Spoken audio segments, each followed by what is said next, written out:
আঘাত করে, বলছি হুজুর আমার ছেলে নামাজ পড়ে না, নামাজের কথা বলে মারতে তেড়ি আসে।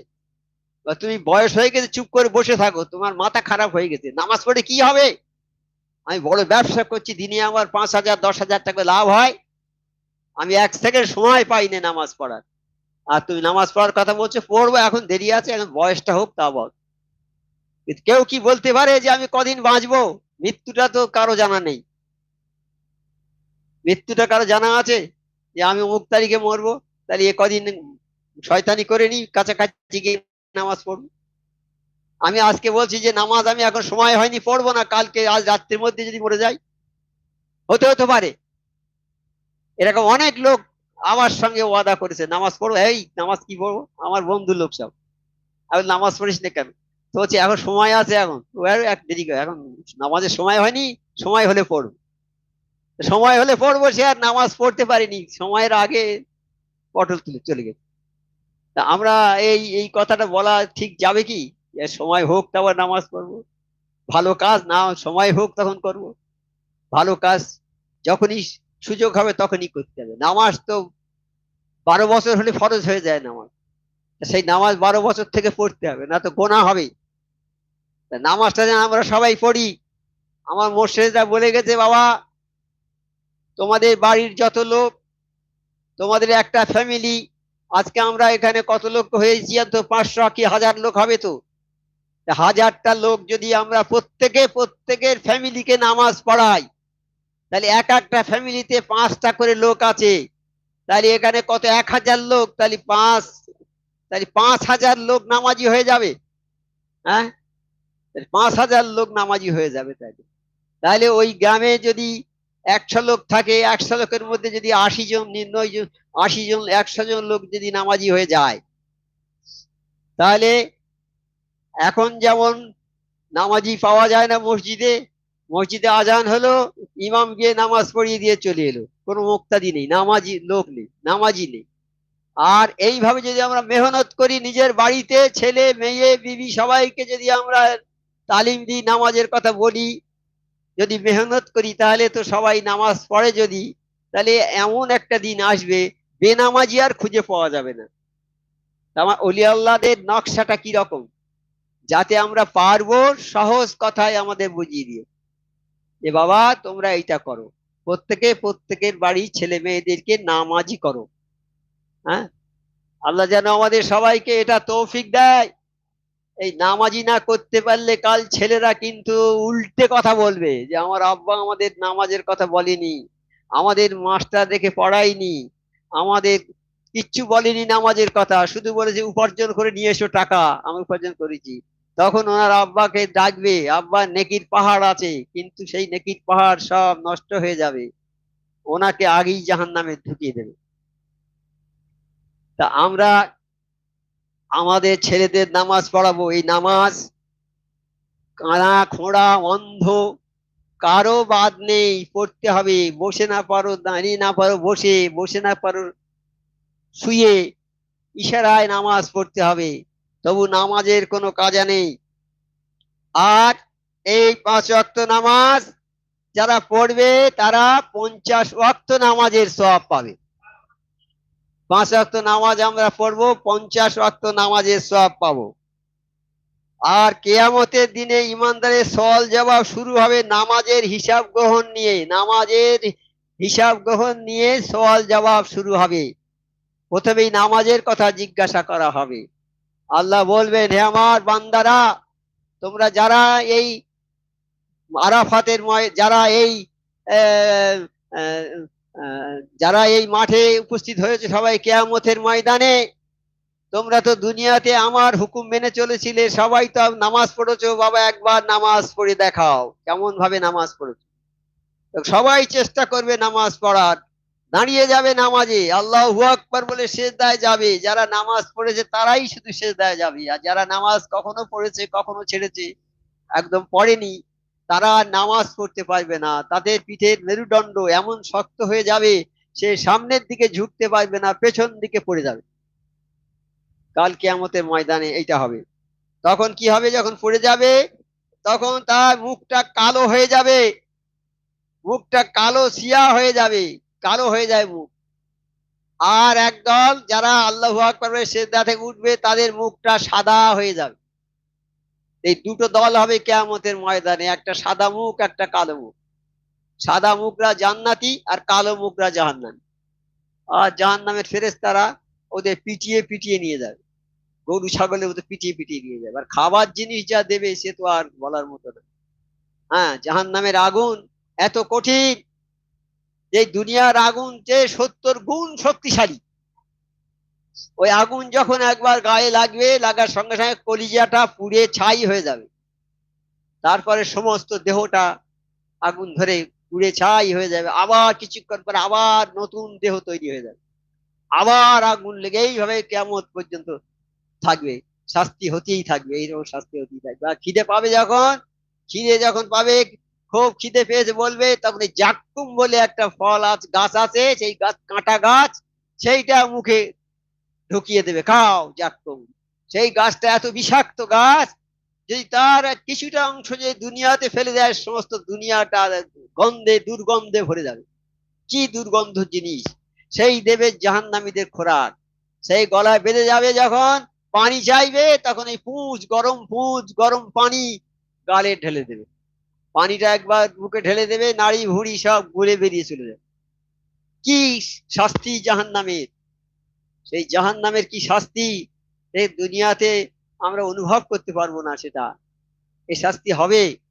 হ্যাঁ, প্রত্যেকটা জিনিসের দুটো দিক আছে, ভালোর দিক মন্দ। হ্যাঁ, উঁচু নিচু সমস্ত জিনিসের দুটো আছে, দুনিয়া আখেরাত আছে। দুনিয়া যখন আছে আখেরাত আছে, এটা মানতে হবে। আখেরাতকে যারা মানবে না তারা জাহান্নামী হবে, তারা অবিশ্বাসী হয়ে যাবে। মানতে হবে, কাল আল্লাহর সামনে আমাদের সবাইকে দাঁড়াতে হবে, সবাইকে আল্লাহ প্রশ্ন করবে। সেই প্রশ্নের জবাবগুলো আমাদের দিতে হবে, এক পা তোলার ক্ষমতা হবে না। কাজেই আমরা নামাজটা পড়বো। এই নামাজ, কোরআনের কয়েকটা আয়াত আছে, আপনার পরিবারকে নামাজের আদেশ দিন। আমার আল্লাহ বলছে যে আপনার পরিবারকে নামাজের আদেশ দিন। কালাম পাকে যেটা বলেছেন, নবী পাক সাল্লাল্লাহু আলাইহি সাল্লামকেই উদ্দেশ্য করেছেন, নবীদেরকেই বলেছেন। আল্লাহ বলছেন যে আপনার পরিবার বর্গকে নামাজের আদেশ দিন এবং আপনি নিজেও এতে অবিচল থাকুন। আপনি আপনার পরিবার, আপনার ছেলে মেয়ে, বিবি, বাপ মা, ভাই বোন সবাইকে নামাজের হুকুম দিন, আদেশ দিন, এবং নিজেও সেই নামাজের এক থাকুন, অবিচল থাকুন। মানে নামাজ নিজেও পড়ুন এবং আপনার পরিবারকে নামাজের হুকুম দিন। আমরা কি দিচ্ছি আমাদের ছেলেকে, আমাদের মেয়েকে এটা হুকুম দিচ্ছি কি নামাজের? এটা আমাদের কর্তব্য, কিন্তু একান্ত আমাদের ছেলে মেয়েদের নামাজ পড়ানো আমাদের দায়িত্ব, কর্তব্য এটা। আর যারা নামাজ পড়ে না, ছেলেদের হাতে ধরে পায়ে ধরে, বড় হয়ে গেছে তাদের হাতে পায়ে ধরে বাবা বাচ্চা বলে নামাজটা পড়াতে হবে। এরপরে যদি না পড়ে তার জবাব সে দেবে। আমরা আমাদের চেষ্টা যথাসাধ্য আমরা করব, যখন হবে না তখন তার জিম্মায় চলে গেল। আমার আল্লাহ তো সব দেখছে তো, আমার আল্লাহর কাছে সব তো দেখা সব আছে, আমরা কি করি না করি। তাই ছেলেকে যদি আমরা না পারি একদম কোনো মতে করতে, তাহলে আর আমরা কি করব? তবুও বলে যাব, বাবা নামাজ পড়ো, নামাজ পড়ো, নামাজ পড়ো, নামাজ পড়ো। নামাজ না হলে কোনো কাজ হবে না, তোমার জাহান্নামী হতে হবে। তাই কত আয়াত আছে কোরআনে, 82 জায়গায় বলেছে নামাজের কথা, 82 জায়গায়। এক জায়গায় বলেনি, এক জায়গায় বললে হতো, 82 জায়গায় বলেছে, যাতে আমরা ভয় করি। এতবার আল্লাহ কেন বলেছে? এই যে নামাজ হচ্ছে একদম সবচেয়ে সর্বশ্রেষ্ঠ ইবাদত হচ্ছে নামাজ। এই নামাজ পড়তে হবে, নামাজ না পড়ে তুমি যাই করো না, কিছু হবে না। নামাজ তোমাকে পড়তেই হবে। তাই জন্য আমার মোর্শেদ সুফি আজম রহমতুল্লাহ যে আমাদের 4টে ওষুধ দিয়েছে, 4টে প্রেসক্রিপশন করে দিয়েছে, রোগের ওষুধ এগুলো। যে 5 ওয়াক্ত নামাজ সর্বপ্রথম দিয়েছেন, 5 ওয়াক্ত নামাজ, যেটা আমার আল্লাহ পাক বলেছেন যে নামাজ সবার পড়তে হবে, সেই নামাজের কথাই আমার মোর্শেদ বলেছে। তারপরে 5 ওয়াক্ত ওজিফা, কোরআনী ওজিফা, এর অনেক ব্যাখ্যা বিশ্লেষণ আছে, এত দূরে যাবো না। কিন্তু নামাজের কথাটা বলছি, নামাজটা সবাইকে পড়তে হবে। আজ থেকে বাড়ি গিয়ে যারা নামাজ পড়ে না, যার ছেলেরা পড়ে না, সব ছেলেদের হাতে পায়ে ধরে দরকার হলে, বাবা নামাজটা পড়ো, নামাজটা পড়ো, এইভাবে চেষ্টা করবেন। হ্যাঁ, এইভাবে চেষ্টা করবেন। আল্লাহর মর্জি হলে সবাই নামাজ পড়বে, সবাই নামাজি হয়ে যাবে। তাহলে আর ঝগড়া বিবাদ থাকবে না, দেশে গন্ডগোল থাকবে না, কিছু থাকবে না। নামাজি যারা হবে তারা ভালোই হবে, তারা অসৎ কাজ থেকে সরে আসবে, খারাপ কাজ করবে না, আর নামাজ পড়বে না, জুয়া খেলবে, তারপরে এই খারাপ ছেলের সঙ্গে মিশবে। আর ছেলেরা এখন যে ফোন উঠেছে না, এই ফোনটাই হচ্ছে সব সব সমস্যার একবার খারাপ। এর যতটা উপকার আছে তার চেয়ে বেশিরভাগ ক্ষতি। এই ফোন নিয়ে ছেলেরা সব কুপান্তকামী হয়ে যাচ্ছে, সব ভালো ভালো ছেলে পড়া ছেড়ে দিয়ে রাস্তায় রাস্তায় ঘুরে বেড়াচ্ছে, খুব ভালো স্কলার ছেলে সব, ফার্স্ট হতে স্ট্যান্ড করতো সব। হ্যাঁ, সেই সব ছেলে ফোন হাতে পড়েছে আর পড়াশোনা করে না, বাপের কথা শোনে না, মার কথা শোনে না, খাওয়া দিচ্ছে কখনো খাচ্ছে, দিচ্ছে ওই ফোন নিয়ে পড়ে আছে। ফোন থাকলে আর দুদিন চার দিন না খেলে কিচ্ছু হবে না। এমন একটা জিনিস, শয়তানের অস্ত্র, একটা মস্ত বড় অস্ত্র এইটা। এই অস্ত্র দিয়ে সব ঘায়েল করে দিচ্ছে। এই শয়তানের অস্ত্র এটা মস্ত বড় অস্ত্র, এই অস্ত্র দিয়ে সব ঘায়েল করে দিচ্ছে। এর থেকে সাবধান থাকতে হয় বাবা। ফোন দরকার আছে, ফোনের দরকার আছে, কিন্তু দরকারের চেয়ে ক্ষতি বেশি আছে। তাই ক্ষতির কাজটা আমি করব না, দরকার যেটা সেইটা করব। ছুরিতে মানুষ খুন করা যায়, ছুরির সাংঘাতিক জিনিস, ক্ষতিকারক জিনিস। এই ছুরি আবার মানুষকে বাঁচায়, অপারেশন করে যখন এই ছুরি দিয়ে। তাই ছুরির উপকারিতা আছে তো, আবার ছুরির ক্ষতি আছে। তা যে কোনো জিনিসের ক্ষতি আছে সেই সঙ্গে তার ভালাইও আছে। তা ক্ষতিটা যদি আমরা না করি, ভালাইটা যদি নিই, তাহলে তো রেহাই পেয়ে যাবো আল্লাহর কাছে। তাই অনেক জায়গায় কালাম পাক, অনেক জায়গায় নামাজে নিশ্চয়ই নামাজ, আর তোমরা নামাজ কায়েম করো এবং জাকাত দাও। পবিত্র কোরআনে 82 জায়গায় নামাজের কথা উল্লেখ রয়েছে, 82 জায়গায়। আর জায়গার কথা বলবো, 82 জায়গায় নামাজের কথা বলা হয়েছে, নামাজ পড়ো জাকাত দাও, নামাজ পড়ো জাকাত দাও, এইসব 82 জায়গায় আল্লাহ বলে দিয়েছে। হাদিস একটা শুনুন, হযরত ইবনে মাসউদ রাদিয়াল্লাহু তাআলা থেকে বর্ণিত, রাসূল করিম সাল্লাল্লাহু আলাইহি ওয়াসাল্লামের কাছে জানতে চাওয়া হয়েছিল যে আল্লাহর নিকট সর্বোত্তম আমল কোনটি। আল্লাহর কাছে জানা হয়, আল্লাহর কাছে আল্লাহ নবী করিম সাল্লাল্লাহু আলাইহি সাল্লামের কাছে জানতে চাওয়া হয়েছিল। আল্লাহ তো সব খবর আমার নবী পাককে জানিয়ে দিয়েছেন এই কোরআন শরীফের মাধ্যমে। তাই সাহাবারা জানতে চেয়েছে যে আল্লাহ নবী সবচেয়ে সবচেয়ে সবচেয়ে বড় আমল কোনটি, সবচেয়ে উত্তম আমল কোনটি। তদুত্তরে নবী করিম সাল্লাল্লাহু আলাইহি ওয়াসাল্লাম বলেছেন, সময় মতো নামাজ আদায় করা, সময় মতো নামাজ আদায় করা। মেশকাত শরীফ হাদিস, মেশকাতের আছে এইটা।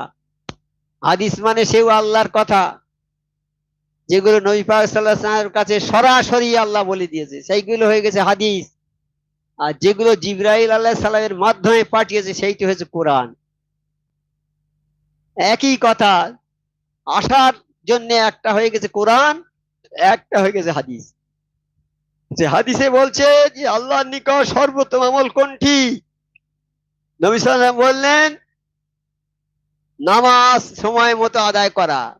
সময় মতো আদায় করা বলেছে, সময় মতো। জোহরের নামাজ আসরে পড়লুম, হলো না, আদায় হলো না, নামাজ কাজা হয়ে গেল। তা এই নামাজ সর্বোত্তম আমল হচ্ছে নামাজ। সেই সর্বোত্তম আমল আমরা ভুলে গেছি সব, গিয়ে আমরা ব্যবসা, চাকরি, যে কোনো কাজে সব লেগে আছি।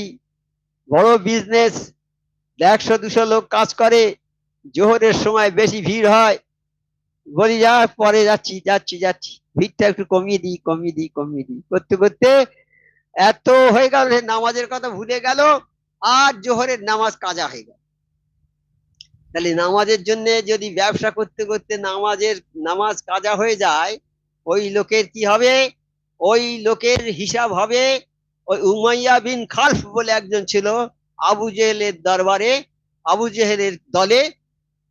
উমাইয়া বিন খালফ বড় ব্যবসায়ী, তা ওই ব্যবসায়ীর সঙ্গে হিসাব হবে। আর রাজা বাদশারা যদি নামাজ এরকম গাফিলতি করে, তাদের হিসাব হবে নমরুদ ফেরাউনের সঙ্গে। নমরুদ বাদশারা ছিল, নামাজ পড়তো না তারা, তারা ওই করতো, নিজেরা বলতো আমরা খোদা দাবি করতো, তাদের সঙ্গে ওই সব বাদশাদের বিচার।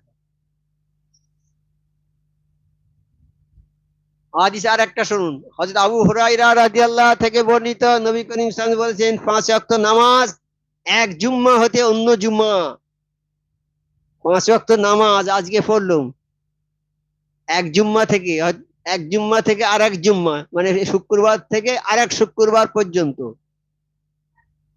অন্য রমজান পর্যন্ত, এক রমজান হতে অন্য রমজান, এই যে রমজানটা চলে গেল রোজা, ওই রোজা থেকে আর একটা রোজা পর্যন্ত, তাহলে 1 বছর। আর এক জুম্মা থেকে আর এক জুম্মা মানে 7 দিন। এই রমজান পর্যন্ত মধ্যবর্তী সময়কার সমস্ত সাগিরা গুনাহ কাফফারা স্বরূপ। গুনাহ আছে 2 রকমের, সাগিরা আর কবিরা। কবিরা বড় গুনাহ, সগিরাটা তার চেয়ে একটু ছোট। তা আমরা যদি নামাজ পড়ি 5 ওয়াক্ত নামাজ, তাহলে সেই গত যে রমজান, ওই রমজানে যে নামাজ পড়েছি, ওই রমজান মাস থেকে সামনে রমজান পর্যন্ত, এই যে একটা বছর সময়, এই সময়ে যত সগিরা গুনাহ হবে সব গুনার কাফফারা হয়ে যাবে। অর্থাৎ এই নামাজ ওই গুনাহগুলোকে সব মাফ করে দেবে, যত গুনাহ করব আমরা সব মাফ হয়ে যাবে,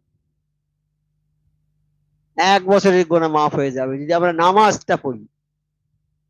এখন থেকে যদি নামাজ পড়ি কন্টিনিউ, আজ থেকে 1 বছর পর্যন্ত সময়, তোমার নামাজের যত কবিরা সগিরা গুনাহ সব আল্লাহ মাফ করে দেবে। আর যে ব্যক্তি, নবী সাল্লাল্লাহু আলাইহি ওয়াসাল্লাম বলছে, যে ব্যক্তি 5 ওয়াক্ত নামাজ যথারীতি আদায় করে, তার জন্য নামাজ কিয়ামতের দিনে আলো হবে। কিয়ামতের দিন তো অন্ধকার, গভীর অন্ধকার, অন্ধকারে লোক পথ চলতে পারবে না, কিন্তু যারা 5 ওয়াক্ত নামাজ পড়েছে, ওই নামাজ তাদের জন্য আলো হবে, ওই আলোটা তাদের সামনে সামনে যাবে, তারা আর অন্ধকারে থাকবে না, আলোর মধ্যে থাকবে। ইমানের দলিল এবং নাজাদের উসিলা হবে, নাজাত আমাদের মুক্তির উসিলা হবে নামাজ। আর নাজাতের দলিল, ইমানের দলিল, আমাদের ইমানদার তার দলিলটা হচ্ছে ওই নামাজ। কাল কিয়ামতের ময়দানে এইগুলো হবে আমাদের। আর কারুন, ফেরাউন, হামান, উবাই বিন খালফের সাথে জাহান্নামে তার ঠিকানা হবে। আর যে ব্যক্তি নামাজের প্রতি উদাসীন থাকবে, যে ব্যক্তি নামাজ পড়বে না, তার হিসাব হবে কাল কিয়ামতে কারুন, ফেরাউন, হামান, উবাই বিন খালফের সাথে জাহান্নামে তার ঠিকানা হবে। মিশকাত শরীফ 1ম খণ্ড, হাদিসে এইটা বলছে যে নামাজকে যারা সংরক্ষণ করবে তাদের জন্য জান্নাত ফেরদৌস, আর যারা নামাজকে সংরক্ষণ করবে না তাদের জন্য জাহান্নাম। তাহলে আমরা কোনটা করব বাবা? আমাদের ইচ্ছাটা কি? আমরা জান্নাত চাই না জাহান্নাম চাই? আমরা জাহান্নাম চাই। আমরা আমরা ভালো জিনিস খাবো না বিষ খাবো? কোনটা খাবো? আমার সামনে দুটো জিনিস রেখেছে, একটা বিষ, একটা ভালো জিনিস। কোনটা খাবেন? বিষটা খাবেন না ভালোটা খাবেন? আমরা এখানে যারা আছি কেউ তো নিশ্চয়ই বিষ খাবো না, খাবো ভালো খাবো। তাহলে নামাজ আছে আর নামাজের বিপরীত নামাজ নেই, নামাজ যারা পড়ছে না তারা ওই বিষ খাওয়ার মতো অবস্থা হচ্ছে তাদের। যারা নামাজ পড়ে না কাল কিয়ামতে তারা জাহান্নামী হয়ে যাবে, আর যারা নামাজ পড়ছে তারা জান্নাতি হবে। আর একটা হাদিস দেখুন, হযরত উবাদা বিন সামিত রাদিয়াল্লাহু থেকে বর্ণিত, হুজুর আকরাম সাল্লাল্লাহু আলাইহি ওয়াসাল্লামের পবিত্র বাণী, আল্লাহ তাআলা ইরশাদ করেছেন যে আমি তোমার উম্মতের উপর 5 ওয়াক্ত নামাজ ফরজ করেছি। আল্লাহ তাআলা ইরশাদ করছেন যে আমি তোমার উম্মতের উপর, অর্থাৎ আমরা তো নবীর উম্মত, আমার নবী পাক সাল্লাল্লাহু আলাইহি ওয়াসাল্লামকে বলছেন আল্লাহ, নবী আমি তোমার উম্মতের উপর 5 ওয়াক্ত নামাজ ফরজ করেছি, এবং নিজেই ওয়াদা করেছি যে ব্যক্তি 5 ওয়াক্ত নামাজে যত্নবান হবে আমি নিজ দায়িত্বে তাকে জান্নাতে দাখিল করাবো। কি বলছে আল্লাহ? হে নবী, আমি তোমার উম্মতের জন্য 5 ওয়াক্ত নামাজ নির্ধারণ করে দিয়েছি, 5 ওয়াক্ত নামাজ পড়তে হবে। এই নামাজ যারা দায়িত্ব নিয়ে পড়বে তাদের জন্য আমি জান্নাত রেখেছি, তাদের জান্নাতে দাখিল করাবো। আর যে ব্যক্তি এই নামাজে যত্নবান হবে না, নামাজ পড়বে না বা পড়ে যত্নের সঙ্গে পড়ে না, তাদের প্রতি আমার কোনো দায়িত্ব নেই। তাই আমরা যদি নামাজ ঠিকভাবে পড়ি তাহলে আল্লাহ আমাদের দায়িত্ব নিয়ে জান্নাতে দেবে। আর যদি নামাজ ঠিক মতো না পড়ি তাহলে আমাদের জাহান্নামে। আল্লাহর দায়িত্ব বলছে আর আমার কোনো দায়িত্ব নেই।